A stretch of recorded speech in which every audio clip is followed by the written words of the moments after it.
All right, I'll give it a whirl on the breakout. I don't like to do breakouts as much, but if I can keep my risk, on days like this where everything's going down, 10,000, 15-minute, 5,000, everything's going down, the daily charts just falling off a rock, then I might go with breakouts a little bit better. If I can keep the risk management under control. So what do we have for our risk management right now? There we go. We hit 1-to-1 already on it. You know what I'm going to do this time? I'm just going to trail it candle by candle and see if I could probably come down to this candle here now. Let's take a look at what I'm doing here. So my stop was up here. As soon as that candle closed, I dropped it there.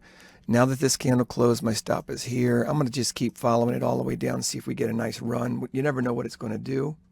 So each candle has to close first before I move it.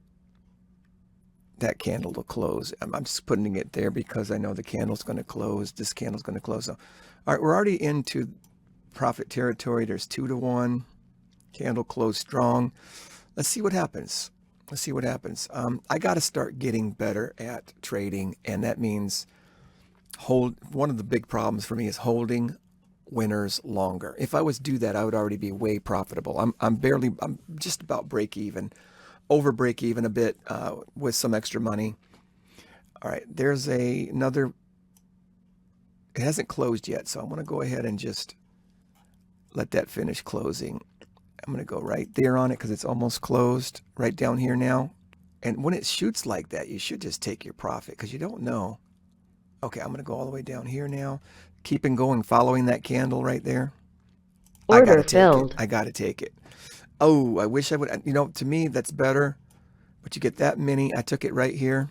I took my profit right there. And what is that? 1, 2, 3, almost 3.5-to-1. Boy, that's good for me. I love that. My goal is to get like 6-to-1 because 5 to 6-to-1. The reason why is because the trades that I like to take have very small risk. And that means I'm looking for at least 5 to 6-to-1 on that. So what would happen on this? I'm just curious what would happen if I stayed in this and trailed. Well, if I would have trailed it, let's see. You'll notice this in your own trading that if you trail candle by candle sometimes, it's the best profit. If you get out on a spike sometimes, it's the best profit because it doesn't go back up there. Here was a spike down. I got out on it, thank goodness. If my stop was right there, I would have lost a little bit more. But I could have also stayed 2 candles back, which I would still be in this trade. So everybody's a little different. But I was saying in another video, I don't like to do breakouts, but if the whole day is clearly going in one direction, I'll take breakouts that way.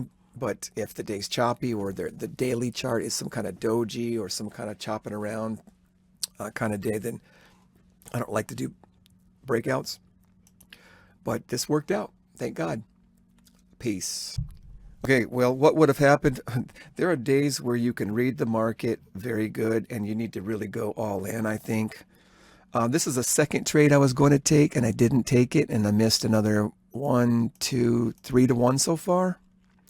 But if I had stayed in the original trade from the first trade that I got in way up here, I entered way up here, then I would have probably been 7, 8 or 8-to-1 right now. Let's see.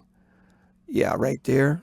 And I just want to end the video with just it's beyond my, it's breaking my thing here. So that's good. 1, 2, 3, 4, 5, 6. I could have got my 6-to-1 on that last trade and still been in this trade. Or I could have took another trade here.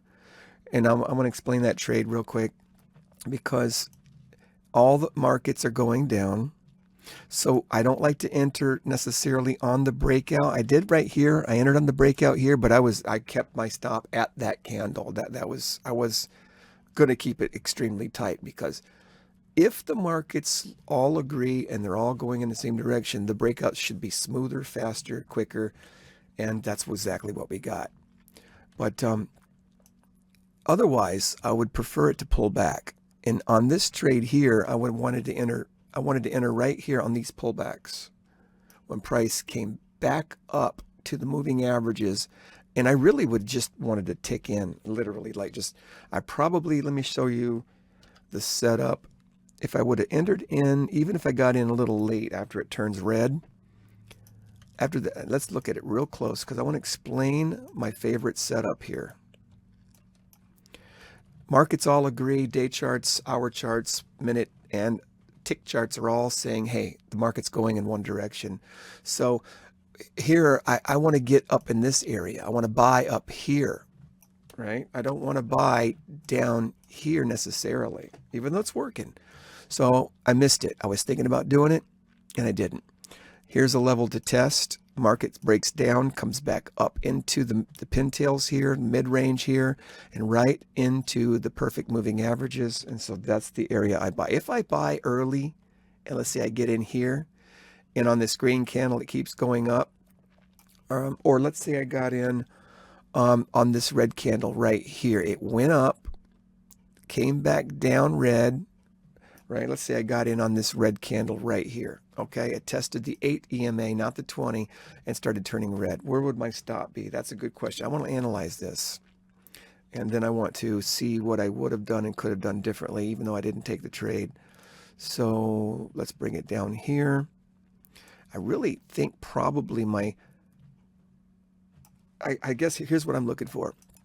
If that red candle doesn't work right there, if that red candle doesn't work, then I want the previous bearish red candle to be my stop loss, not the pivots way up here. I'm just not interested in that. Maybe here, but I'm looking at this candle. Okay, that's where it is. That's where it is. So, and even right here, we're looking at some trade setups that I could be getting into, and that is, let's take a look at it. I like the Fibonacci pullbacks on that. So once it gets into the 50-60% pullback range, which is exactly what that did, starts turning red, I could have tried it. Where would my stop be, though? That's the question.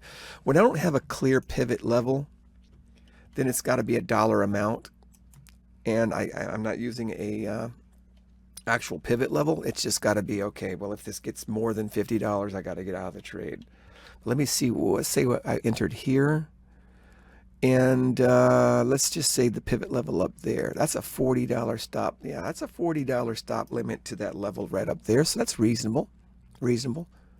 For 2 contracts, 80. So 1 contract, micro would be 40. And we would hit almost 2 to 1 already on that trade. And that's getting in late. That's if I got in halfway through the red candle, not as it's turning red. So I liked it. Today looks really, really good for selling off. It's even busting down past the 20. Now, yes, it can end up in a big pintail and head back up. It can reverse on a V-shaped recovery at any time without telling you. And that's just part of trading. That's why, we keep our stop losses within reason and we manage our risk. So, all right, that's what we're doing. That's what we did. I'll see you in the next video. Peace.